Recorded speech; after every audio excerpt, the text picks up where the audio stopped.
어, 그 시계, 우리 아버지 거랑 완전히 똑같은데요. 낯선 청년이 무심코 던진 한마디에 혜원의 가슴이 철렁 내려앉았습니다. 우연히 들른 국밥집에서 결코 들을 수 없을 거라 생각했던 말이었으니까요. 혜원의 시계는 특별 주문 제작으로 만들어진 전 세계에 단 하나밖에 없는 디자인이었습니다. 도대체 이 청년은 어떻게 이 시계의 존재를 알고 있는 걸까요?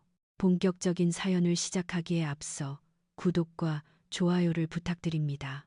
여러분의 작은 관심이 더 많은 분들에게 따뜻함을 전할 수 있습니다. 그리고 지금 계신 곳을 댓글로 남겨주시면 그곳에 행운이 가득하기를 기원하겠습니다. 추적추적 비가 내리기 시작했습니다. 서울 도심의 빽빽한 빌딩 숲 사이로 빗줄기가 쏟아지고 있었죠. 태강그룹 강혜원 회장은 검은색 세단 뒷좌석에 앉아 차창 밖을 응시하고 있었습니다. 50대 중반이라는 나이가 무색하게 여전히 총기 어린 그녀의 눈빛 속에는 왠지 모를 쓸쓸함이 감돌고 있었어요. 회장님, 다음 미팅은 사시로 잡혀 있습니다. 비서가 일정을 보고했지만 혜원은 묵묵부답이었습니다. 그저 손목에 차고 있는 시계를 습관처럼 만지작거릴 뿐이었죠. 세월의 흔적이 묻어나는 그 시계는 여전히 한치의 오차도 없이 시간을 가리키고 있었습니다. 잠깐 차 좀 세워봐요. 혜원의 갑작스러운 지시에 운전기사가 당황한 기색을 보였습니다. 네, 회장님. 이곳은 괜찮으니까 잠시만요. 차가 멈춰서자 혜원은 우산도 챙기지 않은 채 차문을 열고 내렸습니다. 비서가 급히 우산을 펴들고 뒤따랐지만 혜원은 이미 저만치 앞서 걷고 있었습니다. 빗방울이 고급 정장을 적셨지만 혜원은 전혀 신경 쓰지 않았죠. 출장을 마치고 본사로 복귀해야 하는 일정이었지만 오늘따라 유난히 마음 한구석이 텅 빈 것처럼 허전했습니다. 삭막한 회의실과 산더미 같은 서류, 끝없이 이어지는 결제의 연속, 그것이 혜원의 일상이었으나 가끔은 숨이 턱 막혀올 때가 있었죠. 정처 없이 걷던 중 우연히 간판 하나가 눈에 띄었습니다. 부산 돼지국밥. 서울 도심 한복판에서는 좀처럼 보기 드문 메뉴였습니다. 혜원의 발걸음이 자석에 이끌리듯 멈춰 섰습니다. 눈동자가 잠시 흔들렸죠. 왜일까요? 그저 흔한 국밥집 간판일 뿐인데 가슴 한쪽이 리타게 아려왔습니다. 혜원은 애써 고개를 저었습니다. 피로가 누적되어서 그럴 거라고 생각했죠.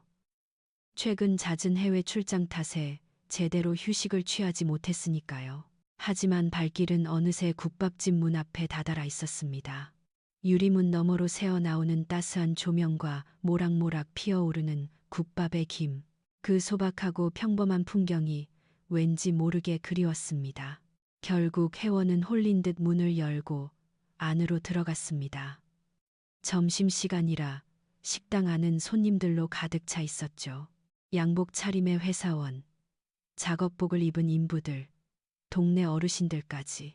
그 틈에서 최고급 정장을 차려입은 혜원의 모습은 단연 이질적이었습니다. 몇몇 손님들이 호기심 어린 눈빛으로 힐끔거렸죠. 어서 오세요. 활기찬 목소리와 함께 한 청년이 다가왔습니다. 맑고 투명한 눈동자를 지닌 청년이었죠. 식당 유니폼 차림이었지만 어딘지 모르게 기품 있고 지적인 인상이었습니다.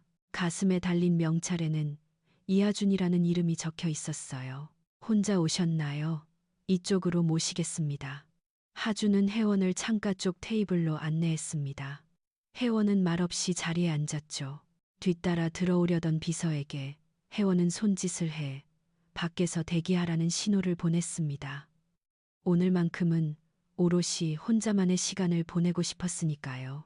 주문하시겠어요? 저희 가게는 돼지국밥이 메인인데 처음 오셨으면 특국밥을 추천해드립니다. 하준이 주문을 받으려 펜을 들었습니다. 혜원은 잠시 메뉴판을 훑어보다가 고개를 들었죠. 특국밥 하나 주세요.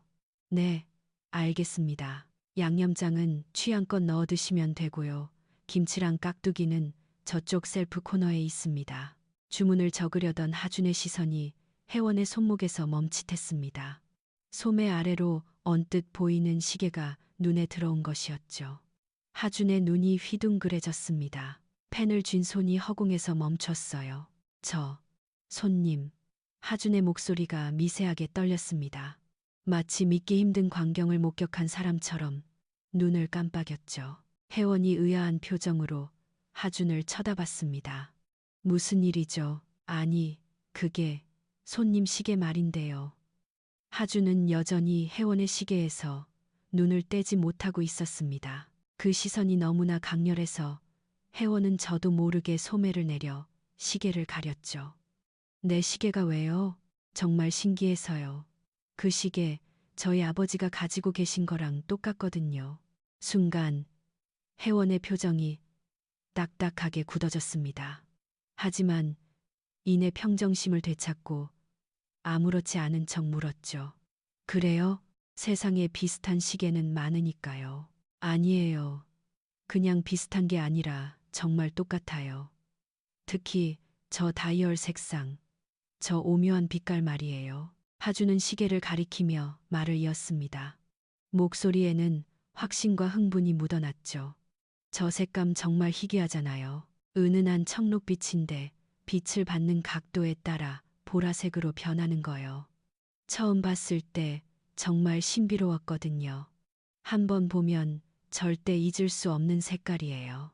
혜원의 심장이 요동치기 시작했습니다. 청년의 말은 한치의 오차도 없는 사실이었으니까요. 이 시계 다이얼 커스텀 오더로 제작된 겁니다. 시중의 일반 시계에선 찾아볼 수 없는 유니크한 컬러죠. 저희 아버지께서 집에 애지중지 보관하고 계세요. 정말 아끼시는 물건이라면서요. 평소엔 착용도 안 하시는데 가끔 꺼내 보시더라고요. 닦고 또 닦으시면서 말이죠. 하주는 마치 어린애처럼 눈을 반짝이며 말했습니다. 제가 어릴 적에 한번 만져보려다 호되게 혼난 적이 있거든요. 그때 아버지께서 말씀하셨죠.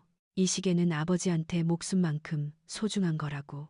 그래서 늘 궁금했는데 이렇게 똑같은 시계를 차고 계신 분을 뵙게 될 줄은 몰랐네요. 혜원은 떨리는 손으로 물잔을 집어 들었습니다. 목이 바짝바짝 타들어가는 것 같았죠. 부친의 함자가 혜원이 조심스레 물려던 찰나 주방 쪽에서 고함 소리가 터져 나왔습니다. 하준아, 주문 밀린다. 얼른 와. 아, 네, 지금 갑니다.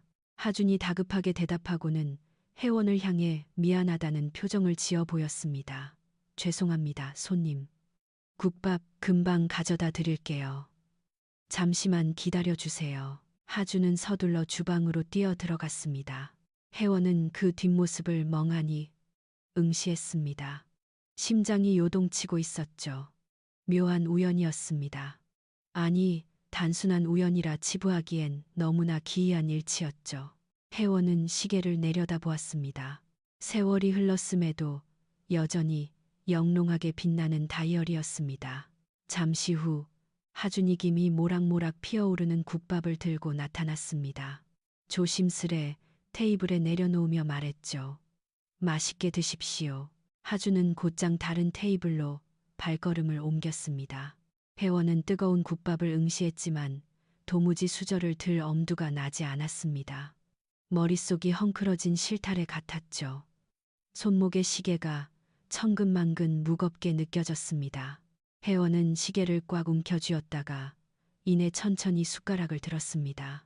뜨거운 국물을 삼켰지만 아무런 맛도 느껴지지 않았습니다. 창밖엔 여전히 비가 쏟아지고 있었습니다. 유리창을 타고 흐르는 빗줄기가 마치 눈물처럼 보였죠. 식당 안은 여전히 북적거렸습니다. 하주는 분주하게 테이블 사이를 누비며 주문을 받고 있었죠. 가끔 혜원 쪽을 힐끔거렸지만 더 이상 다가오지는 않았습니다. 혜원은 결국 국밥을 반도 비우지 못한 채 자리에서 일어났습니다. 계산대에서 카드를 건네자 하준이 놀란 기색으로 물었죠. 벌써 가시게요? 혹시 음식이 입에 안 맞으셨나요? 아니요, 그런 건 아닙니다. 급한 용무가 생겨서요. 혜원은 애써 미소를 지어 보였습니다. 하준이 아쉬운 표정을 지었죠. 그럼 다음에 또 들러주세요. 그땐 더 정성껏 모시겠습니다. 혜원은 고개를 끄덕이고는 황급히 가게를 빠져나왔습니다. 비는 어느새 뺏었지만 거리는 여전히 물기에 젖어 있었죠. 대기하고 있던 비서가 우산을 접으며 다가왔습니다. 회장님, 괜찮으십니까? 혜원은 묵묵부답으로 차에 올랐습니다. 그리고는 뒤를 돌아보았죠. 국밥집 간판이 눈에 들어왔습니다. 부산 돼지 국밥. 저 평범한 간판 뒤에 도대체 어떤 비밀이 도사리고 있는 걸까요? 차가 미끄러지듯 출발했습니다. 혜원은 줄곧 시계를 만지작거렸어요. 그 청년의 말이 귓가에서 떠나질 않았습니다. 소중하게 간직하고 있는 시계라는 말, 그 한마디에 가슴이 저려왔죠. 혜원은 눈을 질끈 감았습니다. 허나 눈을 감아도 그 청년의 잔상이 지워지지 않았습니다. 본사회의실로 복귀한 혜원은 평소와 다른 모습이었습니다. 통유리 너머로 서울 시내가 한눈에 들어오는 27층 회의실. 그곳에선 중대한 A건에 대한 브리핑이 한창이었습니다. 회장님, 차기 분기 예상 수익률은? 임원의 설명이 이어졌으나 혜원의 시선은 자꾸만 손목시계로 쏠렸습니다. 청록빛과 보랏빛이 오묘하게 섞인 다이얼. 그 색감이 오늘따라 유독 선명하게 다가왔습니다. 마치 무언가 호소하려는 것처럼요. 회장님. 임원의 호출에 혜원이 퍼뜩 고개를 들었습니다. 회의실 내 모든 이목이 그녀에게 집중되어 있었죠. 미안합니다. 다시 한번 브리핑해 주시겠습니까? 혜원의 반응에 임원들이 은밀히 눈빛을 교환했습니다. 완벽주의자로 정평이 난 강혜원 회장이 회의에 집중하지 못하는 건 전례 없는 일이었으니까요. 비서실장이 우려 섞인 눈길로 혜원을 살폈습니다. 보고가 재개되었지만 혜원의 뇌리에는 줄곧 그 청년의 목소리가 맴돌았습니다. 저희 아버지께서 집에 애지중지 보관하고 계세요. 가끔 꺼내 보시더라고요. 닦고 또 닦으시면서 말이죠. 혜원은 무의식적으로 시계를 어루만졌습니다. 차가운 메탈의 감촉이 손끝을 타고 전해졌죠. 오랜 세월 동안 한 번도 풀어본 적 없었습니다.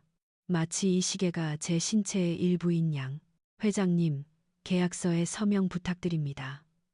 비서가 서류를 내밀었습니다. 혜원은 펜을 쥐었으나 손끝이 미세하게 떨리고 있었죠. 서명란에 이름을 적으려던 찰나 잉크가 툭 번져버렸습니다.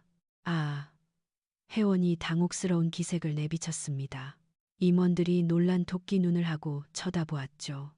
혜원은 급히 새 서류를 가져오라 지시하려다 말을 바꿨습니다. 오늘은 여기까지 합시다. 자녀 안건은 내일 이어서 진행하죠. 혜원의 돌발적인 회의 종료 선언에 임원들은 어리둥절해했지만 누구도 이의를 제기하지 못했습니다. 회의실을 빠져나가는 혜원의 뒷모습이 왠지 모르게 위태로워 보였기 때문이죠. 집무실로 돌아온 혜원은 의자에 깊숙이 몸을 파묻었습니다. 창밖으론 짙은 어둠이 깔리기 시작했습니다. 도심의 야경이 하나둘 밝아오고 있었습니다. 혜원은 손목시계를 풀어 책상 위에 올려두었죠. 조명을 받은 시계는 유난히 영롱하게 빛을 발했습니다. 보는 각도에 따라 다이얼색이 오묘하게 바뀌는 것이 신비로웠습니다. 혜원은 시계의 뒷면을 유심히 살펴보았습니다. 흐릿하게나마 무언가 각인된 흔적이 보였죠. 세월이 흘러 거의 지워졌지만 분명한 자국이었습니다. 똑똑 노크 소리에 혜원은 서둘러 시계를 다시 손목에 채우며 자리에서 일어났습니다. 들어오세요. 비서실장이 한 뭉치의 서류를 들고 들어왔습니다. 회장님, 내일 스케줄 확인 부탁드립니다.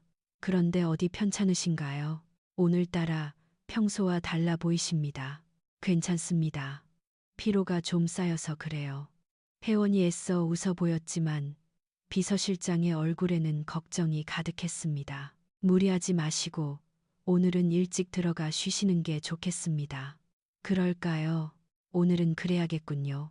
혜원의 대답에 비서실장은 눈이 휘둥그레졌습니다. 야근을 밥 먹듯이 하던 혜원이 조기 퇴근이라니 낯선 풍경이었죠. 밤 9시 귀가한 혜원은 넓은 거실 소파에 홀로 앉아 위스키 잔을 채웠습니다. 잔에 차오르는 호박색 액체를 멍하니 응시하던 그녀는 다시 시계를 풀어 탁자 위에 올려두었습니다. 시계 바늘은 여전히 정확한 시각을 가리키고 있었죠. 적막한 집안의 초침이 움직이는 똑딱 소리만이 울려 퍼졌습니다. 혜원은 시계를 집어 귀에 가까이 댔습니다. 규칙적으로 들려오는 기계음이 마치 심장 박동 소리 같았습니다. 혜원은 시계 뒷면을 손끝으로 천천히 훑다가 서랍 안에서 돋보기를 꺼내 들었습니다. 뒷면을 자세히 관찰하자 희미한 각인이 눈에 들어왔습니다. 그러나 세월의 흔적 탓에 정확한 글자를 판별하기는 어려웠죠. 그때 휴대폰 벨소리가 울렸습니다. 비서실장이었습니다. 회장님, 내일 오전 이사회 일정 있지 않으셨죠? 네, 인지하고 있습니다. 그리고 실례지만 오늘 점심때 따로 다녀오신 곳이 있으신가요? 기사편에 듣기로는 혼자 어디론가 이동하셨다고 해서요. 혜원은 잠시 말을 아꼈습니다. 국밥집, 그곳에서 마주친 청년, 그리고 시계. 잠깐 산책 좀 했습니다. 신경 쓰지 마세요. 통화를 마친 혜원은 다시 시계를 손목에 찼습니다. 차가운 메탈이 살갗에 닿자 묘한 전율이 일었습니다. 혜원은 창밖으로 시선을 돌렸습니다. 서울의 밤거리가 화려하게 빛나고 있었죠. 저 수많은 불빛들 중 어딘가에 그 청년도 있을 테지요. 그리고 똑같은 시계를 지녔다는 그의 아버지도 말입니다. 손바닥에 땀이 배어나오고 심장 박동이 빨라졌습니다. 무언가 거대한 사건이 닥쳐올 것만 같은 예감이 들었습니다. 그리고 그 예감이 적중할 것임을 혜원은 본능적으로 직감하고 있었습니다. 한편 하주는 국밥집 아르바이트를 끝내고 귀갓길에 올랐습니다. 버스로 30분 거리에 있는 서울 외곽의 낡은 아파트였죠. 엘리베이터 없는 5층 건물의 4층 계단을 오르며 하주는 오늘 겪은 일을 회상했습니다. 독특한 시계를 차고 있던 그 여자 손님에 대해서 말이죠. 현관문을 열자 구수한 된장찌개 냄새가 풍겨왔습니다. 부엌에서는 아버지 상훈이 저녁상을 차리고 있었습니다. 택시 운행을 마치고 일찍 귀가하신 모양이었습니다. 아빠, 다녀왔습니다. 왔니? 얼른 손 씻어라. 밥 다 됐다. 상훈은 앞치마를 두른 채 상을 차리고 있었습니다. 50대 중반임에도 여전히 말끔한 인상이었죠. 하지만 얼굴 곳곳에는 세월의 풍파가 깊게 배어 있었습니다. 유독 눈가에 주름이 깊었습니다. 오랜 세월 홀로 아들을 뒷바라지하며 살아온 훈장이었죠. 좁은 거실 한쪽 벽면에는 하준의 졸업 사진들이 나란히 걸려 있었습니다. 유치원 때부터 대학교 때까지 그 옆으로는 낡은 가구들이 자리를 지키고 있었죠. 전부 30년은 좋게 넘어 보이는 물건들이었지만 관리가 잘 되어 반질반질했습니다. 오늘은 일찍 들어오셨네요. 하준이 손을 씻고 나오며 물었습니다. 상우는 된장찌개를 그릇에 담으며 대답했죠. 그래, 오늘은 통손님이 없더구나. 비가 와서 그런지. 두 사람은 마주보고 앉아 수저를 들었습니다. 조용한 저녁 식사 자리였죠. 간간히 그릇 부딪히는 소리만 들릴 뿐이었습니다. 하준이 무심한 듯 말을 꺼냈습니다. 아빠, 오늘 가게에 좀 특이한 손님이 오셨어요. 그래, 뭐가 특이하더냐? 상우는 별 대수롭지 않게 물었습니다. 하준은 밥을 오물거리며 말을 이었죠. 아빠 시계랑 똑같은 걸 차고 계시더라고요. 정말 완전히 똑같았어요. 순간 상훈의 손길이 멈칫했습니다. 숟가락을 든 채로 잠시 굳어버렸죠. 하지만 이내 아무렇지 않은 척 다시 국을 떠먹었습니다. 그래, 세상에 비슷한 시계야 많지 않니? 아니에요. 비슷한 정도가 아니라 정말 똑같았다니까요. 그 특이한 다이얼 색감까지도요. 청록빛인데 각도에 따라 보라색으로 변하는 거 있잖아요. 상훈의 표정이 서서히 굳어갔습니다. 하지만 하주는 눈치채지 못하고 말을 이어갔습니다. 그 손님도 엄청 놀라시더라고요. 제가 아빠 시계랑 똑같다고 말씀드리니까 표정이 확 바뀌던데요. 뭔가 깊은 사연이라도 있는 것 같았어요. 상우는 천천히 수저를 식탁 위에 내려놓았습니다. 조심스럽게 물어보았습니다. 그 손님이 누구였냐고요? 50대 중반 정도의 여성분이었는데 아주 귀티가 흐르는 분이셨죠. 명품 정장을 차려입은 모습이 마치 대기업 임원 같았습니다. 상훈의 손끝이 가늘게 떨려왔습니다. 쥐고 있던 물컵을 도로 식탁에 내려놓았죠. 목이 바짝 타들어가는 기분이었지만 물 한 모금조차 삼키기 힘들 것 같았습니다. 아버지, 하준이 근심 어린 눈빛으로 아버지를 쳐다보았습니다. 상우는 애써 입꼬리를 올리며 대답했죠. 아니다, 별일 아니야. 요새 통잠을 못 자서 피곤한가 보구나. 식사를 마친 상우는 서둘러 방으로 들어갔습니다. 하준은 개수대에서 설거지를 하며 고개를 갸웃거렸죠. 아버지가 도대체 왜 그렇게까지 당황하셨는지 도무지 알 수가 없었습니다. 상우는 방문을 걸어 잠그고 장롱 앞에 섰습니다.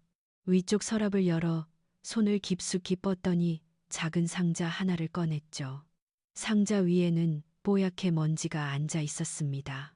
뚜껑을 열자 낡은 벨벳 천에 감싸인 시계가 모습을 드러냈습니다. 상우는 떨리는 손길로 시계를 집어들었습니다. 청록빛과 보랏빛이 오묘하게 섞인 다이얼은 어두운 조명 아래서도 신비롭게 반짝였습니다.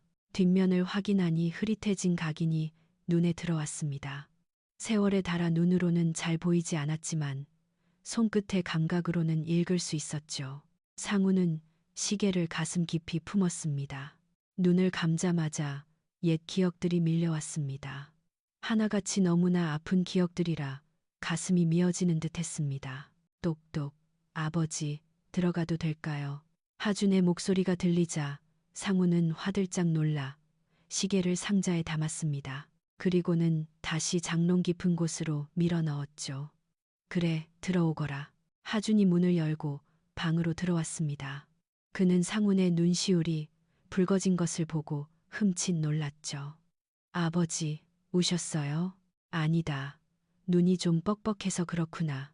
상훈이 손등으로 눈가를 훔쳤습니다. 하준은 걱정스러운 얼굴로 아버지 곁에 앉았습니다.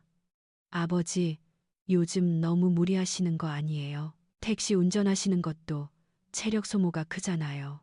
괜찮다. 아들 뒷바라지 하는데 아비가 이 정도 고생은 당연한 거지. 상훈이 아들의 머리카락을 부드럽게 쓰다듬었습니다. 하준이 쑥스러운 듯 웃었죠. 저도 이제 곧 졸업이니까 취직만 하면 아버지 호강시켜 드릴게요. 그래, 든든하구나. 상훈은 아들을 보며 미소 지었습니다. 하지만 그 웃음 뒤편에는 짙은 슬픔이 깔려 있었죠. 하준은 미처 그 그림자를 보지 못했습니다. 그런데 아버지, 그 시계 정말 아끼시는 거죠. 항상 꺼내서 닦고 또 닦으시잖아요. 상훈의 표정이 순식간에 굳어졌습니다. 하준은 눈치채지 못하고 말을 이었죠. 저 어릴 때 한번 만져보려다가 엄청 혼났던 거 기억나요. 그때 아버지가 그러셨잖아요. 이 시계는 세상 무엇보다 소중한 거라고. 상훈은 먼 곳으로 시선을 돌렸습니다. 창밖에는 짙은 어둠이 깔리고 있었죠. 그래, 정말 소중한 물건이지. 누가 주신 건데요? 혹시 엄마가요? 하준의 물음에 상훈은 입을 다물었습니다. 무거운 침묵이 방 안을 채웠습니다. 하준은 아버지의 눈치를 살피며 조심스럽게 다시 입을 열었습니다. 아버지, 엄마는 정말 저 낳다가 돌아가신 거 맞죠? 상훈이 천천히 고개를 끄덕였습니다. 하지만 그의 눈동자는 진실을 감추고 있는 듯 흔들렸습니다. 그래, 너를 낳고 그렇게 떠났단다. 하준은 더 이상 캐묻지 않았습니다. 아버지가 어머니 이야기를 꺼내는 것조차 힘겨워한다는 걸 잘 알고 있었으니까요. 30년 세월 동안 재혼은 생각조차 안 하신 아버지. 그만큼 어머니를 깊이 사랑하셨던 거겠죠. 밤이 깊었습니다. 하주는 제 방으로 들어갔고 상우는 홀로 거실에 남았습니다. 탁자 위에는 낡은 액자가 하나 놓여 있었죠. 하준의 100일 사진이었습니다. 사진 옆에는 텅 빈 공간이 남아 있었어요. 마치 누군가가 그 자리에 있었어야 한다는 듯이요. 그날 밤 상우는 쉽게 잠들지 못했습니다. 천장만 바라보며 뒤척이다 결국 자리를 박차고 일어났죠. 시계는 장롱 깊은 곳에 숨겨두었지만 마치 그 존재감이 방 안을 가득 채우고 있는 것만 같았습니다. 상우는 다시 장롱 문을 열었습니다. 상자를 꺼내 그 안에 시계를 손에 쥐었죠. 청록빛과 보랏빛이 감도는 다이얼이 희미한 달빛을 받아 영롱하게 빛났습니다. 상우는 시계를 귀에 가만히 가져다 댔습니다. 30년이라는 세월이 흘렀음에도 여전히 규칙적으로 뛰고 있는 초침 소리. 똑딱, 똑딱. 그 소리에 집중하며 상우는 눈을 감았습니다. 그러자 굳게 닫혀있던 기억의 문이 서서히 열리기 시작했죠. 30년 전 따스한 봄날이었습니다. 26의 상우는 대학을 갓 졸업하고 조그만 출판사에 다니고 있었어요. 박봉이었지만 책을 사랑하는 그에게는 더할 나위 없이 행복한 일터였죠. 어느 날 회사 근처 서점에서 운명처럼 한 여자를 마주쳤습니다. 혜원이었습니다. 23의 혜원은 대학생이었죠. 경영학도였지만 문학 코너에 서서 시집을 읽고 있는 모습이 인상적이었습니다. 상우는 그녀가 들고 있는 시집을 보고 용기를 내어 말을 걸었습니다. 윤동주 시인을 좋아하시나 봅니다. 혜원이 고개를 들어 상훈을 바라보았습니다. 맑고 깊은 눈동자였죠. 그 눈빛을 마주한 순간 상훈은 숨이 맺는 듯한 전율을 느꼈습니다. 네, 좋아해요. 특히 서시를 가장 아끼죠. 그렇게 인연이 시작되었습니다. 서점에서의 우연한 만남은 자연스럽게 대화로 이어졌고 함께 커피를 마시게 되었죠. 그날 이후 두 사람은 자주 만남을 갖게 되었습니다. 혜원은 사실 엄청난 부잣집 딸이었습니다. 그녀의 아버지 강대호 회장은 태강그룹을 이끄는 재벌 총수였죠. 하지만 혜원은 처음엔 그런 배경을 철저히 숨기고 그저 평범한 여대생으로서 상훈을 만났습니다. 상훈은 넉넉지 않은 형편이었지만 누구보다 성실하고 다정다감한 남자였습니다. 혜원은 그런 상훈의 모습에 서서히 마음을 빼앗겼습니다. 상훈 씨는 어떤 꿈을 가지고 있어요? 한강변을 거닐던 혜원이 물어보았습니다. 살랑이는 봄바람에 혜원의 머릿결이 흩날리고 있었죠. 상훈이 미소를 지으며 답했습니다. 언젠가 제 이름으로 된 출판사를 세우는 게 꿈이에요. 정말 좋은 책들을 펴내고 싶거든요. 와, 정말 근사하네요. 전 그저 평범하게 살고 싶을 뿐이에요. 사랑하는 사람과 소박한 행복을 누리면서요. 혜원의 대답에 상우는 의외라는 표정을 지었습니다. 그때까지는 혜원의 집안에 대해 전혀 모르고 있었으니까요. 하지만 혜원의 눈빛만은 진심이었습니다. 몇 달 뒤 혜원은 더 이상 비밀을 간직할 수 없었습니다. 상훈에게 자신의 진짜 모습을 고백했죠. 상훈 씨, 사실은 저 강대호 회장의 딸이에요. 상훈은 큰 충격을 받았습니다. 그 유명한 대기업 총수의 딸이라니 믿기지 않았죠. 하지만 이미 혜원을 깊이 사랑하게 된 후였습니다. 그래도 당신은 당신일 뿐이에요. 제가 사랑하는 사람은 회장님의 따님이 아니라 강혜원이라는 여자입니다. 혜원은 상훈의 손을 꽉 잡았습니다. 눈가에 눈물이 맺혔죠. 하지만 강대호 회장이 이 사실을 알게 되었습니다. 어느 날 혜원을 불러 싸늘하게 말했죠. 당장 그놈과 끝내라. 아버지, 전 상훈 씨를 사랑해요. 사랑? 넌 내 핏줄이고 태강그룹의 후계자다. 가난한 출판사 직원 따위와는 격이 맞지 않아. 아버지가 정해주는 인생은 살지 않겠어요. 제 인생은 제가 선택합니다. 혜원은 단호했습니다. 난생 처음 아버지의 뜻을 거스른 것이었죠. 강대호 회장의 얼굴이 불그락불그락해졌습니다. 내가 기어이 그 놈을 택하겠다면 당장 내 집에서 나가라. 그리고 두 번 다시 발들일 생각 마. 알겠습니다. 나가드릴게요. 혜원은 집을 뛰쳐나왔습니다. 짐조차 제대로 챙기지 못한 채였죠. 상우는 당황스러웠지만 혜원을 따뜻하게 맞아주었습니다. 두 사람은 상훈이 지내던 좁은 원룸에서 동거를 시작했습니다. 미안해요, 혜원 씨. 이런 누추한 곳에서 지내게 해서. 미안하다니요. 전 정말로 행복한걸요. 혜원의 말은 진심이었습니다.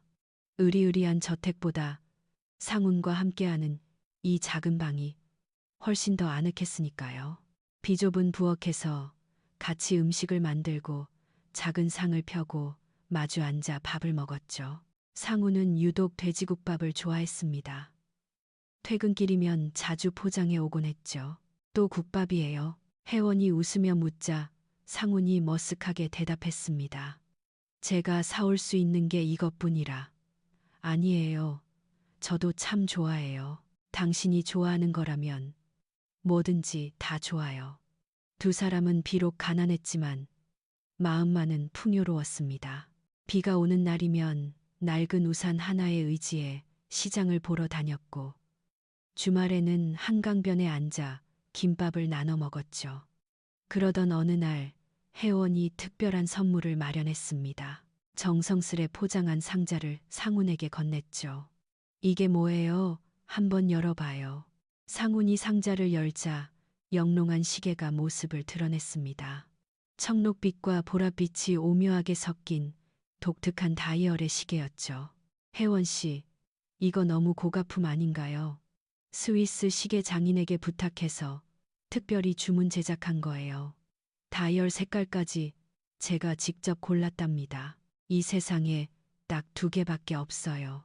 혜원이 자신의 손목을 내보였습니다. 똑같은 시계가 채워져 있었죠. 하나는 제 것, 하나는 당신 것. 우리가 함께할 모든 순간을 여기에 담고 싶어서요. 상우는 감동하여 말문이 막혔습니다. 시계 뒷면에는 작은 글귀가 새겨져 있었습니다. 둘만의 소중한 약속이었죠. 평생 함께해요, 우리. 네, 약속할게요. 두 사람은 서로를 으스러지게 껴안았습니다. 그때는 이 행복이 영원할 거라고 믿었죠. 2년 뒤 혜원에게 새 생명이 찾아왔습니다. 두 사람은 기쁨의 눈물을 흘렸습니다. 식은 올리지 못했어도 마음만은 이미 부부였으니까요. 우리 아기 이름은 뭘로 지을까요? 하준이 어때요? 클라샤의 중걸중중. 여름처럼 뜨겁고 뛰어난 아이로 자라라는 뜻으로요. 상훈이 혜원의 배를 쓰다듬으며 말했습니다. 혜원이 행복한 미소를 지었습니다. 뱃속의 아기도 꿈틀거리며 반응했죠. 그러나 그들은 꿈에도 몰랐습니다. 강대호 회장이 처음부터 끝까지 모든 상황을 주시하고 있었다는 사실을요.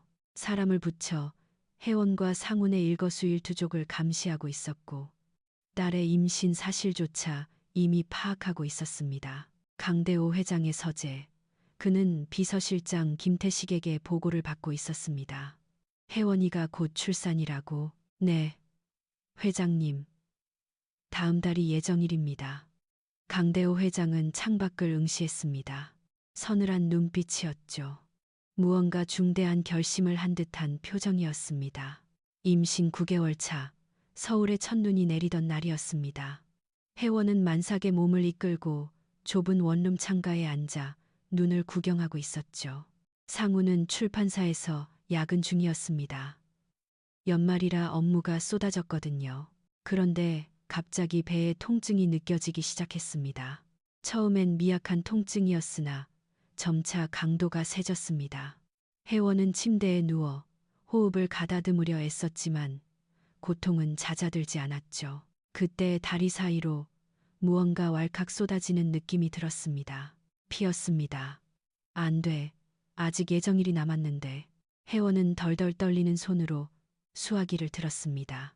상훈에게 전화를 걸었죠. 상훈 씨, 나 피가 나요. 우리 아기가. 전화를 받은 상훈은 하던 일을 전부 내팽개치고 뛰쳐나왔습니다. 급히 택시를 잡아타고 집으로 달렸죠. 혜원은 침대에 쓰러져 있었습니다. 핏기 하나 없는 창백한 얼굴이었죠. 상우는 혜원을 안아들고 급히 택시에 올랐습니다. 기사님, 부탁입니다. 최대한 빨리 병원으로 가주세요. 기사 역시 위급한 상황임을 감지하고 페달을 밟았습니다. 혜원은 상훈의 품에 안겨 거칠게 숨을 몰아쉬고 있었어요. 정신이 점점 혼미해지고 있었죠. 혜원 씨, 정신 놓으면 안 돼요. 조금만 더 버텨요. 병원 입구에 닿자마자 의료진들이 달려나왔습니다. 혜원은 즉시 응급실로 이송되었죠. 의사가 굳은 얼굴로 상훈을 쳐다봤습니다. 산모분 상태가 위중합니다. 태반 조기 박리 증상이에요. 당장 응급 제왕절개 수술 들어가야 합니다. 상훈은 억장이 무너지는 듯 했습니다. 손끝이 떨려오고 다리가 풀렸어요. 그래도 이를 악물고 버텼습니다. 혜원과 아이를 지켜야 하니까요. 제발 부디 두 사람 다 살려주십시오. 최선을 다해보겠습니다. 수술 중 램프가 켜졌습니다. 상우는 복도를 지켰어요. 의자에 엉덩이를 붙일 수도 없었습니다. 하염없이 서성이며 기도했죠. 1분이 1년처럼 느껴졌어요. 바로 그때였습니다. 복도 저편에서 검은 수트 차림의 사내가 나타났어요. 김태식이었죠. 강대호 회장의 비서실장이었습니다. 상우는 그를 단번에 알아봤어요. 예전에 혜원과 있을 때 먼발치에서 본 기억이 있었거든요. 김태식은 천천히 걸어와 상훈 곁에 섰습니다. 묵묵히 수술실 문만 응시했죠. 상훈은 불길한 예감에 그를 바라봤습니다. 여긴 어쩐 일이십니까? 김태식은 대꾸하지 않았습니다. 그저 서늘한 얼굴로 자리를 지킬 뿐이었죠. 1시간이 흘렀습니다. 수술실 문이 열리고 집도의가 나왔어요. 그런데 묘한 상황이 벌어졌습니다. 의사가 상훈을 지나쳐 김태식에게 먼저 다가간 겁니다. 그러곤 고개를 숙여 은밀히 보고했습니다. 실장님 산모는 코마 상태입니다만 생명엔 지장이 없습니다. 아이도 무사히 나왔고요. 김태식이 의사를 구석으로 데려갔습니다. 상우는 불안감에 휩싸여 그들 뒤를 밟았죠. 복도 모퉁이에서 김태식이 의사에게 지시했습니다. 회장님 뜻 전달 받으셨죠? 예, 알고 있습니다. 그럼 깔끔하게 처리하십시오. 상우는 충격에 휩싸여 그 자리에 얼어붙었습니다. 무슨 뜻인지 알 것만 같았어요. 혜원의 부친인 강대호 회장이 모종의 지시를 내린 게 분명했죠. 잠깐만요. 상훈이 소리쳤습니다. 김태식이 고개를 돌렸어요. 서리빨 같은 눈빛이었죠. 지금 무슨 말씀을 하시는 겁니까? 제 아이 얘기입니까? 김태식이 상훈을 위아래로 훑어내렸습니다. 그리고 낮게 깔린 목소리로 말했죠. 그 핏줄은 우리 가문의 일원이 될 수 없습니다. 회장님께선 그 아이가 세상에 존재하는 것조차 용납하지 않으십니다. 상훈의 얼굴에서 핏기가 싹 가셨습니다. 다리가 후들거렸어요. 그는 김태식 앞으로 다가갔습니다. 말도 안 됩니다. 그건 살인입니다. 조용히 하십시오. 이미 결재가 난 사안입니다. 김태식이 돌아서려는 찰나 상훈이 그의 팔을 낚아챘습니다. 그리고 무릎을 꿇었어요. 병원 복도 바닥에 털썩 주저앉아 김태식의 바짓단을 부여잡았습니다. 제발 부탁드립니다. 상훈의 목소리가 처절하게 떨렸습니다. 눈물이 뚝뚝 떨어졌죠. 제가 죽을 죄를 지었습니다. 제가 혜원 씨를 사랑한 게 죄라면 제가 달게 벌을 받겠습니다. 하지만 아이는 아무 죄가 없잖아요. 김태식은 무릎 꿇은 상훈을 내려다봤습니다. 한 젊은 사내가 자신의 구두 발치에 엎드려 오열하고 있었어요. 제발요. 아이만은 살려주세요. 시키는 건 뭐든 하겠습니다. 혜원 씨와 헤어지라면 헤어지겠습니다. 영원히 꺼지라면 꺼지겠습니다. 상우는 이마를 차가운 바닥에 미치며 울부짖었습니다. 자존심도 체면도 내던진 지 오래였어요. 오직 핏덩이를 살리겠다는 일념뿐이었죠. 제 목숨을 내놓으라면 내놓겠습니다.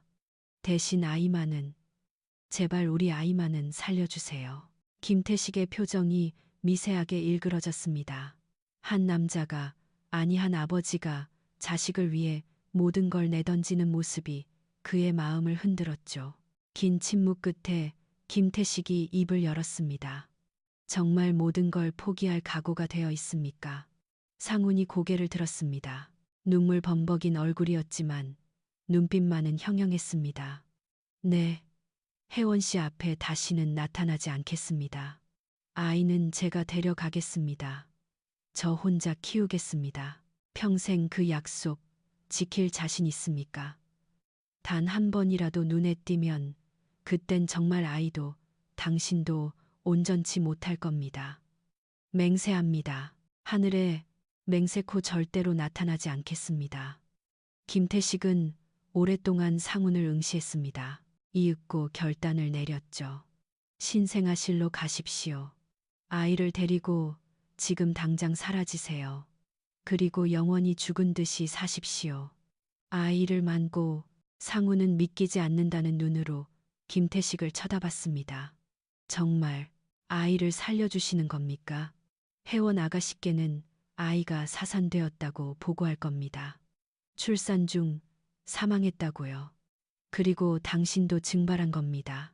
무책임하게 도망쳤다고 전할 겁니다. 상훈의 가슴이 갈기갈기 찢어지는 듯 했습니다. 혜원에게 씻을 수 없는 상처를 줘야 한다니. 하지만 아이를 살리기 위해선 다른 방도가 없었죠. 알겠습니다. 그렇게 하겠습니다. 상훈은 비틀거리는 걸음으로 신생아실로 향했습니다. 유리창 너머로 갓 태어난 하준이 보였어요. 핏덩이 같은 아기가 가녀린 숨을 쉬고 있었죠. 간호사가 아이를 안고 나왔습니다. 축하드립니다. 아버님, 아주 튼튼한 아들입니다. 상우는 갓난아기를 가슴에 안았습니다. 작고 따스한 온기가 느껴졌어요. 흐르는 눈물을 주체할 수 없었죠. 하준아, 아빠가 지켜줄게. 무슨 일이 있어도 아빠가 널 지켜줄게. 상우는 아이를 안고 병원 문을 나섰습니다. 뒤도 돌아보지 않고 걸음을 옮겼어요.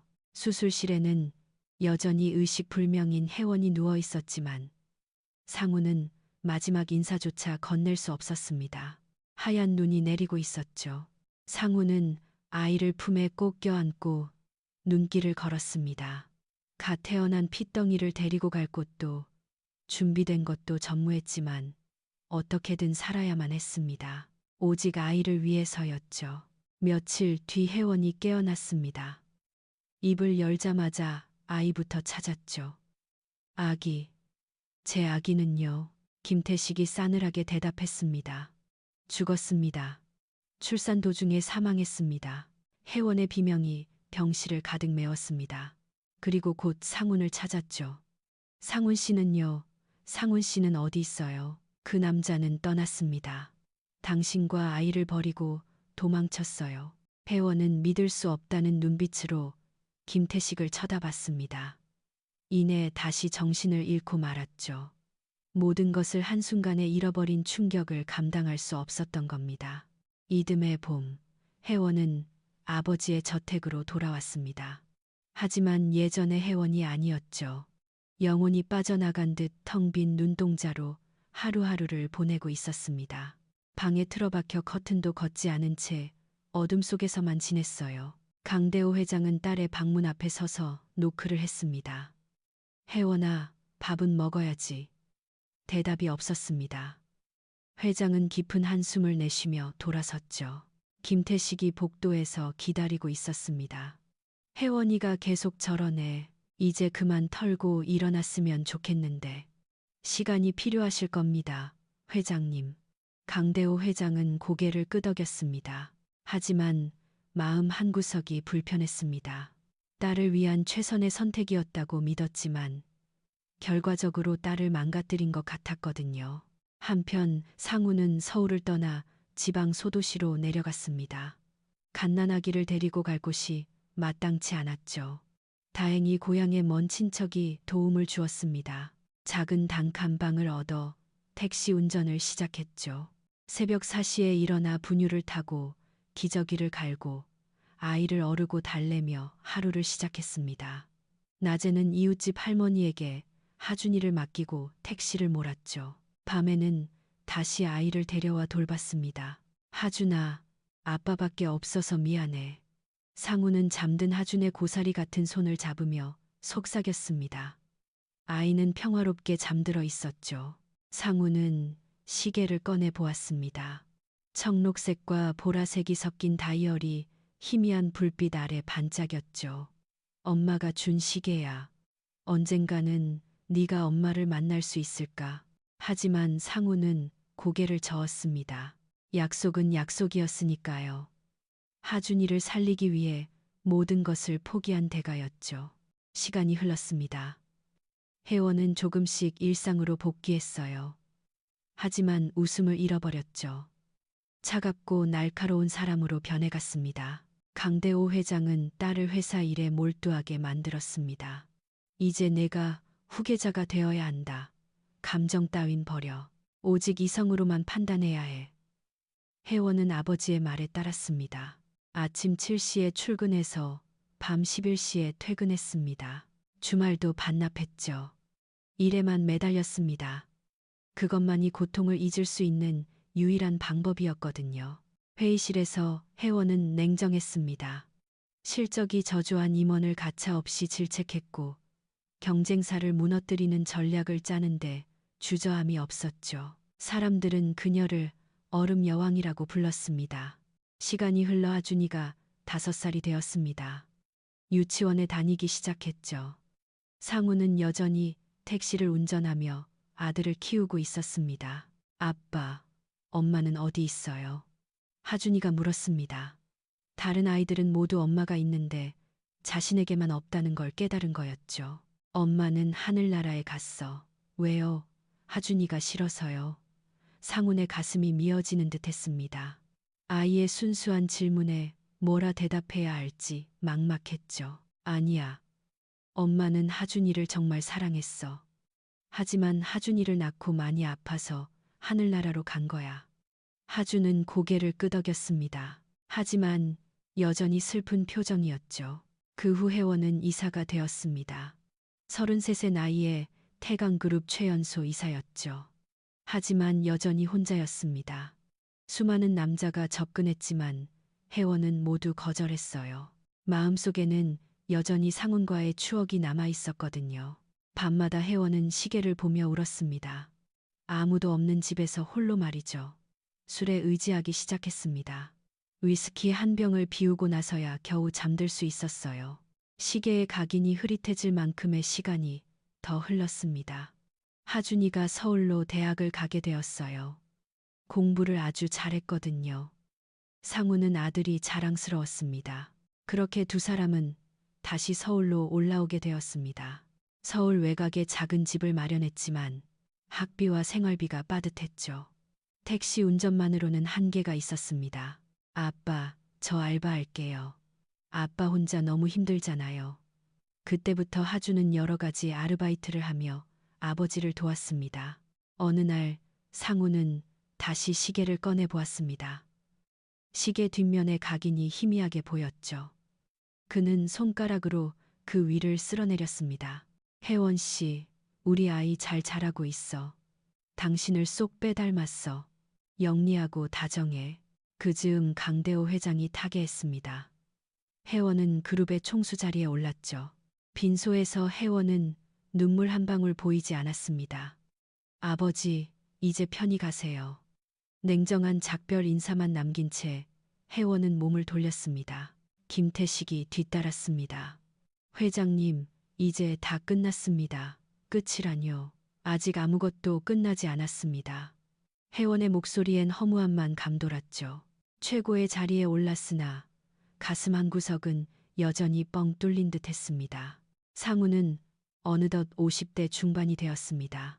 희끗희끗한 머리카락이 늘었지만 여전히 택시 운전대를 잡고 있었죠. 아빠, 이제 좀 쉬세요. 저 곧 졸업하고 취직하잖아요. 아직 멀었다. 아빠가 조금 더 고생할게. 상우는 미소 지었지만 얼굴엔 고단함이 배어 있었습니다. 30년 세월 홀로 아이를 뒷바라지하느라 지칠 대로 지쳐 있었죠. 그리고 지금 혜원도 여전히 혼자였고 상훈 또한 여전히 홀몸이었습니다. 두 남녀 모두 시계를 품고 살았습니다. 한쪽은 원망으로 다른 한쪽은 그리움으로. 혜원은 매일 같은 시각에 시계를 들여다보았습니다. 오후 3시 20분 하준이 태어난 시각이었죠. 그럴 때마다 가슴이 미어워졌습니다. 배 아파 낳았으나 한 번도 품에 안아보지 못한 아이. 죽었다고 했지만 여전히 꿈속을 찾아오는 아이. 상훈 역시 같은 시각 시계를 바라봅니다. 혜원과 영영 이별한 시간이었으니까요. 갓난 아들을 안고 병원 문을 나서던 바로 그 시간. 30년이 다 되어가지만 여전히 그날의 기억은 생생했습니다. 두 사람은 같은 하늘 아래 살면서도 단 한 번도 스치지 못했습니다. 운명이 그들을 갈라놓았고 세월이 그 사이를 더욱 벌려놓았죠. 허나 시계바늘은 여전히 같은 시간을 가리키고 있었습니다. 두 사람의 마음 또한 여전히 같은 곳을 바라보고 있었죠. 그리고 이제 국밥집에서의 조우를 통해 운명의 수레바퀴가 다시금 굴러가기 시작한 것입니다. 국밥집에 다녀온 지 일주일이 흘렀습니다. 혜원은 도통 업무에 집중할 수가 없었죠. 중요 서류를 검토하다가도 불현듯 그 청년의 한마디가 떠올랐습니다.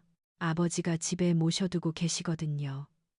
그 말이 귓가에서 떠나질 않았습니다. 월요일 오후 이사회가 열렸습니다.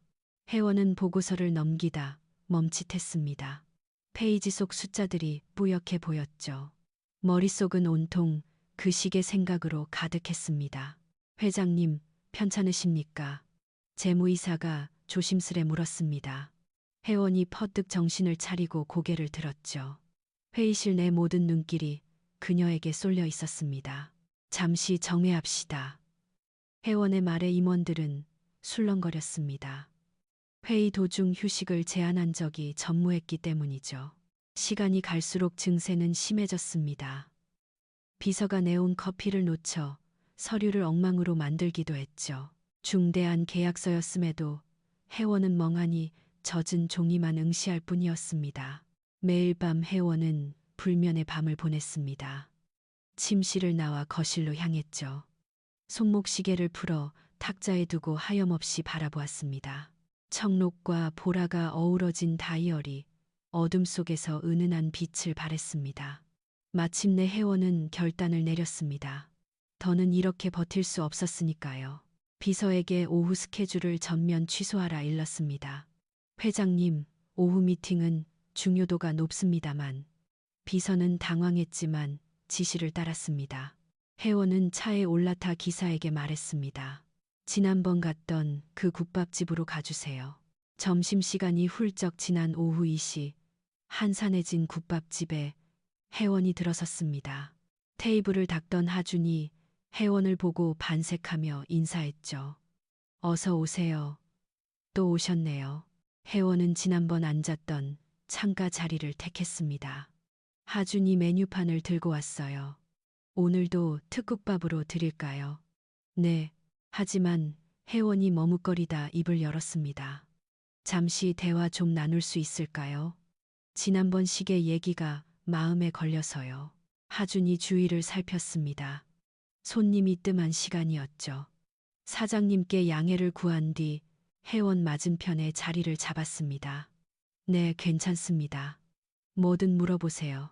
혜원은 손목시계를 풀어 탁자 위에 올려두었습니다. 하준의 눈이 휘둥그레졌어요. 정말 신기하네요.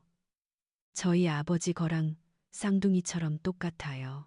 그 시계, 아버님이 언제부터 소장하셨는지 아나요? 하준이 고개를 갸웃하며 기억을 더듬었습니다. 제 기억엔 늘 차고 계셨어요. 어릴 적부터 봤으니까요. 얼추 20년은 넘었을걸요. 아니, 훨씬 더 오래됐을지도 몰라요. 혜원의 심장이 요동쳤습니다. 20년 이상이라. 그렇다면 정말 그 시계일 가능성이 높았습니다. 혹시 부친 조남이 어떻게 되시죠? 이상훈이요. 이상훈. 그 이름을 듣는 순간 혜원은 숨이 뱄는 듯 했습니다. 손끝이 파르르 떨려오며 잡으려던 물컵을 놓치고 말았죠. 하준이 깜짝 놀라 벌떡 일어났습니다. 괜찮으세요? 네, 괜찮습니다. 헌데 혹시 모친은 계신가요? 하준의 낯빛이 어두워졌습니다. 제가 태어날 때 돌아가셨다더군요. 아버지가 홀로 저를 키우셨어요. 혜원의 눈가에 물기가 차올랐습니다. 황급히 눈을 깜빡이며 눈물을 삼켰죠. 하준이 걱정스레 물었습니다. 손님 정말 괜찮으신가요? 안색이 창백하세요. 아버지가 재혼은 안 하셨나요? 하준은 고개를 가로저었습니다. 전혀요. 어릴 적에 왜 혼자 사시냐고 여쭤본 적이 있었는데 그저 미소만 지으시더라고요. 혜원은 감정을 주체할 수 없었습니다. 눈시울이 붉어졌어요. 황급히 자리에서 일어났죠. 미안해요. 급한 용무가 생각나서요. 아, 식사는요? 다음에 할게요. 혜원은 서둘러 계산을 마치고 가게를 빠져나갔습니다. 하주는 영문을 모르겠다는 표정으로 혜원이 떠난 자리를 응시했죠. 왜 저토록 허둥지둥하는지 도무지 알 수 없었습니다. 차에 탄 혜원은 두 손에 얼굴을 파묻었습니다. 머릿속이 엉망진창이었어요. 겹치는 부분이 너무 많았습니다. 그렇다고 단정 지을 순 없었죠. 이 의구심을 사실로 확인하든 말끔히 털어내든 확실하게 짚고 넘어가야만 했습니다. 저녁 7시 하준이 귀가했습니다. 문을 열자 구수한 찌개 냄새가 풍겼어요. 아버지가 저녁상을 차리고 계셨죠. 택시 운행을 평소보다 일찍 끝내신 듯 했습니다. 다녀왔습니다. 오냐, 왔니? 오늘은 평소보다 늦었구나. 상훈이 앞치마 차림으로 반찬을 놓으며 물었습니다. 하준이 손을 씻으며 대꾸했어요. 네, 가게에서 좀 묘한 일이 있었거든요. 묘한 일. 두 부자는 식탁에 마주 앉았습니다. 상훈이 국을 뜨며 물었죠. 하준이 밥을 한 술 뜨고는 입을 열었습니다. 아버지, 그 손님 기억나세요? 아버지 시계랑 똑같은 거 차고 계셨던 분요. 상훈의 숟가락질이 멈췄습니다. 이내 태연한 척 식사를 이어갔죠. 아, 그분이 또 오셨더냐? 네, 오늘 또 오셨는데 좀 이상했어요. 상훈이 슬그머니 수저를 내려놓았습니다. 목소리에 미세한 떨림이 섞였어요. 뭐가 말이냐? 저한테 이것저것 캐물으시더라고요. 시계 사연이며 아버지 성함, 재혼 여부까지요. 챙그랑 상훈의 숟가락이 그릇에 부딪혀 떨어졌습니다. 안색이 백지장처럼 하얗게 변해갔어요. 하준이 깜짝 놀라 아버지를 살폈죠. 아버지, 괜찮으세요? 상훈은 대답 대신 입술만 파르르 떨었습니다. 마른 세수를 하며 거친 숨을 몰아쉬었죠. 한참의 침묵 끝에 겨우 입을 뗐습니다. 그분이 뭐라 하시더냐. 아버지 성함을 듣고 소스라치게 놀라셨어요. 이상훈이라고 말씀드리니까 안색이 싹 바뀌시더라고요. 금방이라도 우실 것 같은 표정이었어요. 상훈이 자리에서 일어섰습니다. 다리에 힘이 풀려 벽을 짚어야 했어요. 하준이 다급히 일어나 아버지를 부축했습니다. 아버지 왜 그러세요? 어디 편찮으세요? 상훈은 하준의 손에 이끌려 거실로 향했습니다. 소파에 쓰러지듯 주저앉았어요. 창백한 얼굴엔 물기가 어려 있었죠. 하준은 난생 처음 보는 아버지의 모습에 당혹감을 감추지 못했습니다. 제발 말씀 좀 해보세요. 무슨 일인데요? 상훈이 떨리는 목소리로 물었습니다. 그분 인상차게가 어떠하더냐? 나이는 50줄 정도. 네, 50대 중반쯤 되어 보이셨어요. 아주 기품 있고 우아한 분이셨고요. 상훈의 눈에서 눈물이 주르륵 흘러내렸습니다. 한계였어요. 30년간 가슴 깊이 묻어둔 비밀이 터져 나오려 했습니다. 하준아. 상훈의 목소리가 갈라졌습니다. 하준이 아버지의 손을 꽉 쥐었어요. 왜 이러세요? 도대체 그분이 누구신데요? 상훈이 안방으로 들어갔습니다. 하준도 뒤따랐죠. 상훈은 장롱 깊숙한 곳에서 낡은 상자 하나를 꺼냈습니다. 떨리는 손길로 뚜껑을 열자 시계가 모습을 드러냈습니다. 그 손님이 차고 있던 것과 쌍둥이처럼 똑같은 시계였죠. 아버지, 이건. 상훈이 시계를 하준에게 건넸습니다. 그러고는 바닥에 털썩 주저앉았어요. 얼굴을 감싸 쥐고 오열했죠. 오래전 기억이 파도처럼 밀려왔습니다.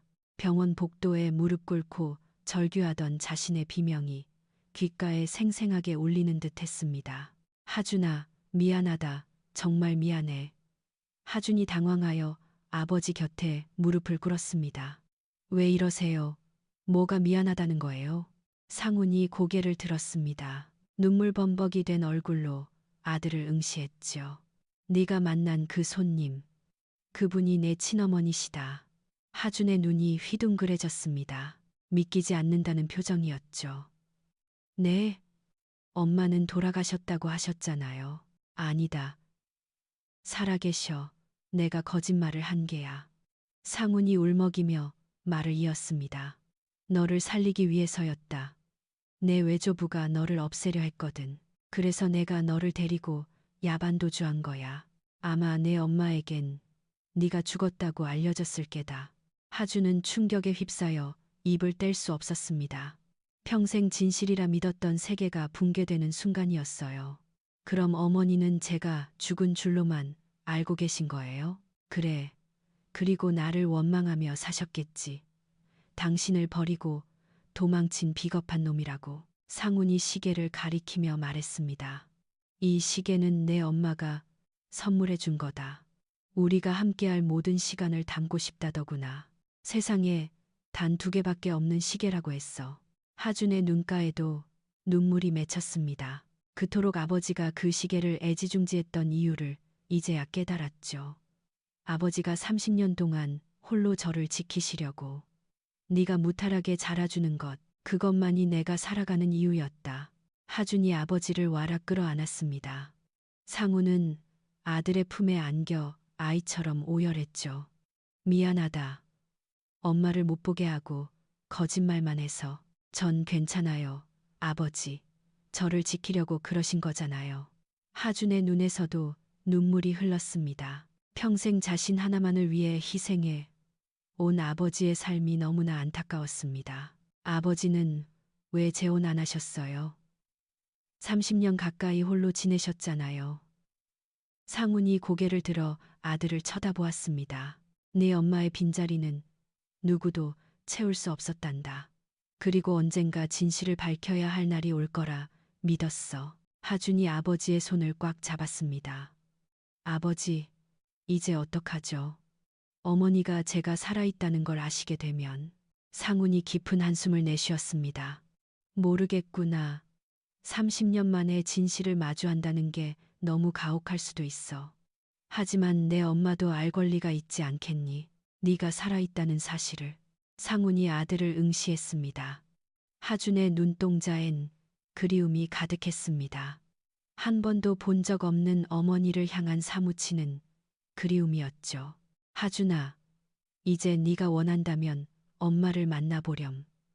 하지만 그 사람이 나를 용서해 줄지는 모르겠다. 아버지는 잘못 없으세요. 저를 살리시려고 그런 거잖아요. 상훈이 쓸쓸한 미소를 지었습니다. 그래도 내 엄마 입장에선 모든 걸 앗아간 죄인일 뿐이야. 사랑하는 사람도 아이도 말이다. 두 사람은 한참 동안 서로를 부둥켜 안고 울었습니다. 30년 묵은 비밀이 밝혀진 밤이었죠. 창밖엔 별이 총총했지만 방 안은 눈물 바다였습니다. 하준이 나직이 말했습니다. 아버지 고맙습니다. 저를 지켜주셔서 혼자 그 모든 짐을 짊어지셔서요. 상훈이 아들의 머리를 쓰다듬었습니다. 아빠도 고맙다. 이렇게 건강하고 착하게 자라줘서. 탁자 위엔 시계가 놓여 있었습니다. 청록빛과 보랏빛이 감도는 다이어리 조명 아래 반짝였죠. 30년 세월을 품은 시계가 이제 새로운 시간을 가리키고 있었습니다. 한편 혜원은 국밥집에 다녀온 뒤 통잠을 이루지 못했습니다. 새벽 3시 침대에서 일어나 서재로 향했죠. 한숨을 내쉬며 의자에 몸을 기댔습니다. 시계를 만지작거리며 깊은 생각에 잠겼습니다. 그 청년의 말이 뇌리에서 떠나지 않았죠. 어머니는 제가 태어날 때 돌아가셨대요. 아버지가 홀로 저를 키우셨죠. 날이 밝자 혜원은 비서를 호출했습니다. 이하준이라는 청년, 그리고 그 부친인 이상훈에 대해 샅샅이 조사해 주세요. 네, 회장님. 구체적으로 어떤 정보입니까? 전부 다요. 주민등록, 가족관계, 직업, 거주지. 하나도 빠짐없이 알아오세요. 비서는 의아해했지만 지시를 따랐습니다. 이틀 뒤 비서가 서류 봉투를 들고 왔습니다. 회장님, 지시하신 조사 결과입니다. 혜원은 떨리는 손길로 서류를 건네받았습니다. 첫 장을 넘기자 이하준의 사진이 눈에 들어왔습니다. 국밥집에서 마주친 그 청년이 확실했죠. 생년월일을 확인한 혜원은 숨이 멎는 듯했습니다. 자신이 아이를 낳았던 날짜와 정확히 일치했으니까요. 떨리는 손으로 다음 장을 넘겼습니다. 이상훈의 신상 정보가 나왔습니다. 1969년생, 현직 택시기사, 독신, 자녀 1명. 혜원의 손끝이 파르르 떨렸습니다. 나이도, 이름도 맞아떨어졌습니다. 혹시 이상훈 씨의 출신 대학이나 과거 직업 기록도 있나요? 비서가 서류를 넘겨보며 대답했습니다. 서울대학교 국문학과 졸업, 한때 출판사 재직 기록이 확인됩니다. 혜원의 눈에서 주르륵 눈물이 흘러내렸습니다. 모든 게 일치했습니다. 그 상훈이 맞았습니다. 30년 전 자신이 목숨 걸고 사랑했던 그 사람. 그럼 이하준의 어머니는 정보가 없습니다. 혜원은 가슴이 찢겨나가는 듯했습니다. 엄마 정보가 없다니 애초에 기록을 남길 수 없었던 건 아닐까? 회장님, 괜찮으십니까? 비서의 목소리가 들려왔지만 혜원은 대꾸조차 할 수 없었습니다. 비서를 내보낸 뒤 홀로 감정을 추스른 혜원은 더 깊이 파고들기로 결심했습니다. 30년 전 그 병원을 찾아갔습니다. 허나 병원은 이미 오래전 폐업했고 진료 기록조차 찾을 길이 없었죠. 며칠을 수소문한 끝에 혜원은 당시 근무했던 간호사 한 명을 찾아냈습니다. 이미 은퇴한 70대 노인이었죠. 30여 년 전 강혜원이라는 산모를 기억하시나요? 간호사는 한참 기억을 더듬더니 고개를 끄덕였습니다. 아, 기억나요. 응급으로 실려왔던 젊은 산모. 참 안 됐었죠. 무슨 일이 있었나요? 출혈이 심해 위험했어요. 헌데 이상한 일이 있었죠. 혜원의 심장이 요동쳤습니다. 이상한 일이라뇨. 아기는 분명 살아서 울음을 터뜨렸는데 나중에 보니 사망 처리가 돼 있더군요. 그리고 아이 아빠도 사라졌고요. 그때 누가 그런 지시를 내렸는지 기억나세요? 간호사가 조심스레 입을 열었습니다. 검은 정장을 입은 남자가 찾아왔었어요. 의사와 뭔가를 속닥이더니 그 후로 모든 게 이상하게 처리됐죠. 혜원은 직감했습니다. 아버지가 보낸 사람이었겠죠. 김태식 비서실장이었을 겁니다. 혜원은 김태식을 추적하기 시작했습니다. 은퇴 후 경기도의 한 요양원에 머물고 있다는 정보를 입수했죠. 혜원은 지체 없이 차를 몰고 요양원으로 향했습니다. 요양원 뜰에서 김태식을 마주했습니다. 여든이 넘은 노인이 되었으나 혜원을 보자 단번에 알아보더군요. 혜원 양, 아니, 회장님, 김 실장님, 제가 아이를 낳던 그날 도대체 무슨 일이 있었나요? 김태식은 깊은 한숨을 내쉬었습니다. 묵혀둔 비밀의 중압감이 전해졌죠. 언젠가 이런 날이 올 줄 알았습니다. 제 아이가 정말 잘못된 건가요? 김태식이 고개를 가로저었습니다. 아닙니다. 살아있었습니다. 혜원의 다리에서 힘이 빠져나갔습니다. 벤치에 털썩 주저앉고 말았죠. 그럼 어째서? 강대호 선대회장님의 지시였습니다. 아이를 처리하라고 하셨죠. 그렇지만 김태식이 잠시 말을 멈췄다가 이어갔습니다. 이상훈 씨가 무릎을 꿇고 애원했습니다. 제발 아이 목숨만은 살려달라고. 본인은 영영 사라지겠다고요. 그래서 아이를 살려보낸 겁니다. 혜원의 눈가에서 눈물이 왈칵 쏟아졌습니다. 상훈이 아이를 위해 모든 걸 내려놓았다는 사실에 가슴이 미어졌어요. 상훈 씨는 날 버린 게 아니었어. 그는 당신을 사랑했습니다. 그리고 아이를 살리는 게 우선이었던 겁니다. 김태식이 혜원의 손을 맞잡았습니다. 늦었지만 송구합니다. 제가 좀 더 용기를 냈더라면. 혜원은 고개를 저었습니다. 아니에요. 덕분에 우리 아이가 살 수 있었잖아요. 요양원을 나선 혜원은 차 안에서 하염없이 눈물을 흘렸습니다. 묵은 오해가 풀리는 순간이었죠. 상우는 자신을 떠난 게 아니었습니다. 아이를 지키려 희생한 것이었죠. 그리고 하준. 배 아파 낳은 아들이 코앞에 있었는데도 몰라봤던 겁니다. 건강하고 바르게 자란 아들. 상훈이 홀로 얼마나 애쓰며 키웠을까요? 혜원은 시계를 꺼내 들었습니다. 청록빛과 보랏빛 다이얼이 눈물에 번져 흐릿해 보였어요. 이 시계만이 모든 진실을 기억하고 있었던 거죠. 두 사람의 사랑과 이별, 그리고 재회의 운명까지도. 이제 어찌해야 할까요? 상훈을 찾아가야 할까요? 하준에게 내가 엄마라고 밝혀야 할까요? 혜원은 깊은 고뇌에 잠겼습니다. 30년이란 세월이 너무나 버거웠어요. 허나 한 가지는 분명했습니다. 더는 거짓 속에 머물 수 없다는 것. 진실을 마주해야 한다는 것. 김태식의 고백을 들은 뒤 며칠이 지났습니다. 혜원은 비서에게 난생 처음 이유도 없이 휴가를 알렸죠. 그동안 그녀는 텅 빈 저택에 홀로 틀어박혀 30년의 무게를 온몸으로 감내하고 있었습니다. 드디어 결심이 섰을 때 그녀의 얼굴엔 아무런 표정도 남아있지 않았죠. 이른 저녁, 혜원은 코트 차림으로 지하 주차장으로 향했습니다. 운전기사가 정중히 차문을 열어주었습니다. 회장님, 어디로 가시겠습니까? 혜원은 잠시 망설이듯 입술을 달싹이다가 낯선 동네 이름이 적힌 쪽지를 건넸습니다. 기사의 눈동자가 잠시 흔들렸습니다. 그곳은 회장님의 동선과는 전혀 어울리지 않는 서울의 허름한 변두리였으니까요. 네, 회장님, 이 주소가 맞습니까? 네, 출발하세요. 단호한 목소리에 기사는 더 묻지 않고 내비게이션에 주소를 찍었습니다. 차가 강남의 화려한 불빛을 뒤로하고 외곽으로 달리는 동안 차 안엔 무거운 침묵만 감돌았습니다. 혜원은 창밖으로 스치는 풍경을 보며 무슨 생각을 했을까요? 목적지에 닿았을 땐 해가 완전히 저물어 어둠이 짙게 깔려 있었습니다. 금방이라도 페인트가 일어날 듯한 5층짜리 낡은 복도식 아파트. 혜원은 차에서 내리지 않은 채 그저 건물을 올려다볼 뿐이었죠. 회장님, 대기할까요?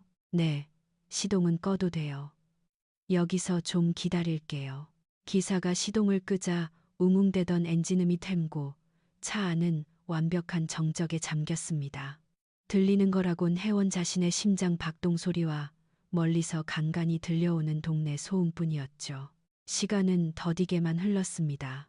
저녁을 먹고 나온 가족들의 웃음소리가 들렸다가 흩어지고 늦게까지 켜져 있던 집들의 불빛이 하나둘 꺼져갔습니다. 혜원은 미동도 없이 4층의 한 창문만 하염없이 응시하고 있었어요. 저곳에 그가, 그리고 나의 아들이 살고 있었습니다. 자정이 가까워질 무렵 멀리서 낡은 개인 택시 한 대가 헤드라이트를 비추며 단지로 들어왔습니다. 혜원의 심장이 쿵 내려앉았죠. 택시는 익숙하게 주차를 마쳤고 운전석에서 피곤에 쩐한 남자가 내렸습니다. 상훈이었어요. 30년 세월이 그의 어깨를 무겁게 짓누르고 있었지만 혜원의 눈에는 선명했습니다. 그를 본 순간 혜원은 숨쉬는 법조차 잊어버린 듯했죠. 상훈이 건물 입구를 향해 발을 떼는 순간 혜원은 거의 반사적으로 차문을 열었습니다. 끼익하는 날카로운 소음과 함께 혜원이 차에서 내렸죠. 그 소리에 상훈의 발걸음이 우뚝 멈췄습니다. 그가 천천히 고개를 돌렸을 때 세상의 모든 소리가 사라졌습니다. 가로등 불빛 아래 혜원이 서 있었습니다. 상훈의 입술이 희미하게 벌어졌어요. 손에 들고 있던 낡은 서류 가방이 힘없이 바닥으로 툭 떨어졌죠. 믿을 수 없다는 듯 눈을 몇 번 깜빡였습니다. 꿈이라고 생각하는 것 같았어요. 혜원 씨, 바람 소리에 섞여 들려온 그의 목소리에 혜원은 참았던 숨을 겨우 내뱉었습니다. 눈물이 앞을 가렸지만 혜원은 흔들림 없이 그를 응시하며 발걸음을 옮겼습니다. 접니다. 상훈 씨. 서로를 확인한 그 짧은 순간 두 사람을 가로막고 있던 30년이라는 긴 세월이 순식간에 허물어져 내렸습니다. 혜원이 떨리는 입술로 물었습니다. 그것은 평생 그녀의 가슴 속에 박혀 있던 가장 고통스러운 의문이었죠. 묻고 싶었어요. 30년 동안 매일같이 왜 나를 버리고 갔나요? 그 말에 상훈의 표정이 고통스럽게 일그러졌습니다. 그는 금방이라도 울음을 터뜨릴 어린아이처럼 입술을 꽉 깨물며 세차게 고개를 저었죠. 아닙니다. 혜원 씨를 버린 게 절대 아니에요. 상훈이 울컥 치미는 감정을 토해내듯 소리쳤습니다. 내가 포기한 건 내 인생이었어. 당신하고 우리 하준이, 내 아들 살리려면 내가 버릴 수 있는 게 내 목숨 같은 인생밖에 없었단 말입니다. 우리 아들이라는 단어. 그 말이 혜원의 가슴에 거대한 해일처럼 들이닥쳤습니다. 난 아이가 잘못됐다고만 들었어요. 당신은 날 버리고 도망친 줄만 알고 평생 당신을 원망하며 버텼는데 정작 우리 아이를 살려낸 게 당신이었다니. 혜원이 다리에 힘을 잃고 쓰러지려는 찰나 상훈이 달려와 그녀를 부축했습니다. 그리고는 와락 그녀를 품에 끌어안았죠. 두 사람은 서로가 부서질 정도로 강하게 껴안았습니다. 원망과 미움, 그리고 사무치는 그리움이 모두 뜨거운 눈물이 되어 쏟아져 나왔습니다. 혜원은 상훈의 가슴에 얼굴을 파묻고 아이처럼 오열했고 상훈은 그런 혜원의 등을 끊임없이 쓸어내리며 함께 흐느꼈습니다. 허름한 아파트 단지의 차가운 밤 공기 속에서 멈춰있던 두 사람의 시계가 다시 돌아가기 시작했습니다. 한참 뒤 두 사람은 단지 내 벤치에 나란히 앉았습니다. 누구도 쉽게 입을 떼지 못했죠. 혜원이 먼저 침묵을 깼습니다. 여전히 물기 어린 목소리였죠. 왜 혼자 지냈어요? 좋은 사람 만나서 새 출발할 수도 있었잖아요. 상우는 거칠어진 자신의 손을 내려다보며 씁쓸하게 웃음을 흘렸습니다. 어떻게 그럽니까? 내 가슴 속에 혜원 씨가 꽉 차 있는데 난 그저 당신이 선물한 이 시계랑 당신 속 빼닮은 우리 아들 녀석 얼굴 보면서 그거면 충분하다고 그렇게 버텼습니다. 혜원의 가슴이 저려왔습니다. 자신 역시 다르지 않았으니까요. 나는 당신 미워하는 오기로 살았어요. 독하게 마음먹고 앞만 보고 달리면 언젠가는 당신을 지울 수 있을 거라고 믿었죠. 그런데 아니었어요. 그게 다 사무치게 그리워서 그랬던 건가 봐요. 두 사람은 더 이상 대화를 잇지 않았습니다. 하지만 그 침묵 속에서 서로가 견뎌온 고독과 아픔을 온전히 느끼고 있었죠. 너무나 다른 길을 걸어왔지만 두 사람의 마음은 단 한순간도 이별한 적이 없었습니다. 상훈과 재회하고 며칠이 지난 늦은 오후, 혜원은 약속 장소인 한강변의 작은 카페에 먼저 도착해 창밖을 응시하고 있었습니다. 며칠 전과는 비교도 안 될 만큼 그녀의 얼굴에는 따스한 생기가 감돌았죠. 곧이어 다소 쑥스러운 표정의 상훈이 카페로 들어섰습니다. 두 사람은 마주 앉아 잠시 말없이 따뜻한 찻잔만 만지작거렸습니다. 어색한 기류가 흘렀지만 그 침묵은 더 이상 고통스럽지 않았습니다. 우리 하준이. 혜원이 먼저 조심스레 입을 열었습니다. 그녀의 목소리에는 기대감이 섞여 미세하게 떨리고 있었죠. 어떻게 만나야 할까요? 갑자기 나타나서 내가 엄마라고 하면 아이가 너무 놀라지 않을까요? 상우는 그런 혜원을 따스한 눈길로 바라보며 고개를 저었습니다. 아닙니다.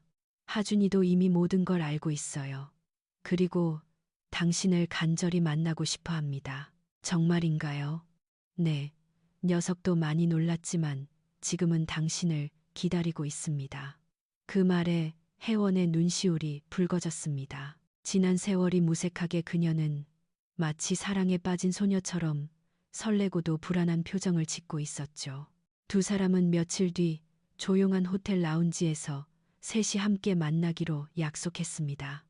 약속 당일 하주는 태어나서 처음으로 가장 좋은 옷을 꺼내 입었습니다.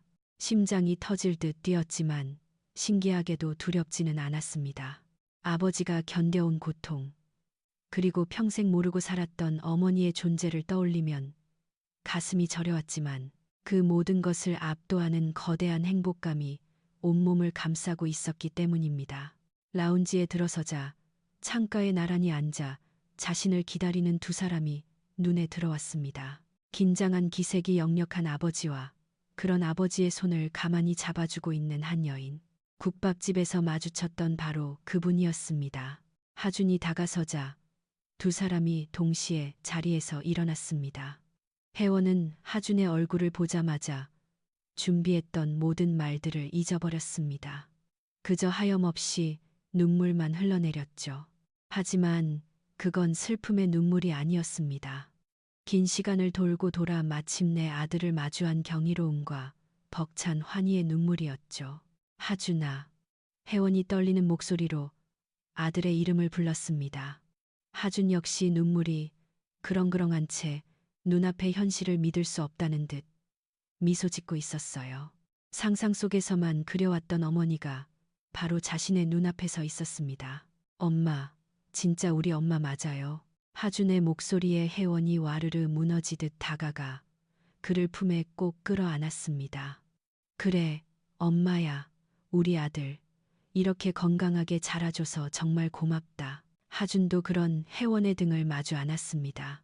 난생 처음 느껴보는 어머니의 품은 상상했던 것보다 훨씬 더 따뜻하고 향기로웠습니다. 그 광경을 바라보던 상훈이 다가와 떨리는 손길로 두 사람을 품에 안았습니다. 하준이 태어난 뒤 뿔뿔이 흩어졌던 가족은 서로의 체온을 나누며 하염없이 기쁨의 눈물을 쏟아냈습니다. 미움도 슬픔도 눈 녹듯 사라지고 오로지 행복만이 가득 찬 순간이었습니다. 그 기적 같은 재회 이후 세 사람은 조금 서툴더라도 행복한 추억들을 하나둘 만들어가기 시작했습니다. 처음엔 낯설고 어색한 기운이 감돌았죠. 혜원의 초대로 방문한 최고급 레스토랑에서 하준과 상우는 포크를 어느 손에 쥐어야 할지 몰라 쩔쩔매기도 했습니다. 반대로 혜원은 두 사람이 지내는 허름한 아파트에 처음 갔던 날 소파에 앉아 꼼짝도 못한 채 어색한 미소만 지었죠. 허나 그 서먹함은 이내 따스한 웃음으로 바뀌어 갔습니다.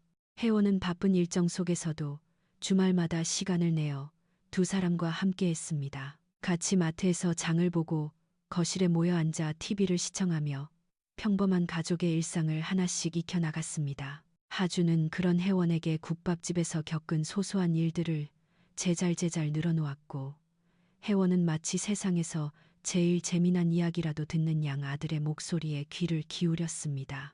그리고 다시 한방눈이 펑펑 쏟아지는 어느 겨울 저녁이었습니다. 세 사람은 운명의 끈이 처음 닿았던 그 국밥집에 마주 보고 앉아 있었죠. 식당 안은 모락모락 피어오르는 김과 사람들의 온기로 훈훈했습니다.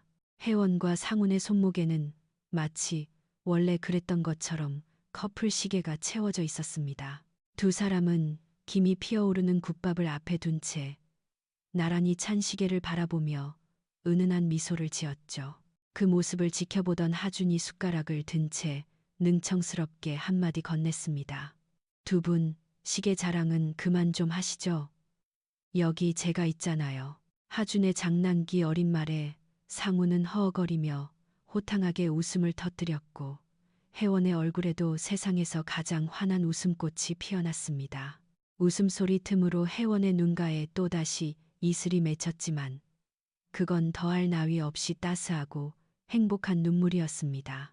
30년이라는 길고 긴 겨울이 지나고 드디어 찾아온 눈부신 봄날. 따끈한 국밥의 온기 속에서 세 사람은 서로를 마주보며 오래도록 행복한 웃음을 나누었습니다. 오늘 들려드린 이야기가 여러분의 가슴에 작은 울림을 주었다면 앞으로도 삶의 잔잔한 위로가 되는 사연들로 찾아뵐 수 있게 구독과 좋아요 부탁드립니다.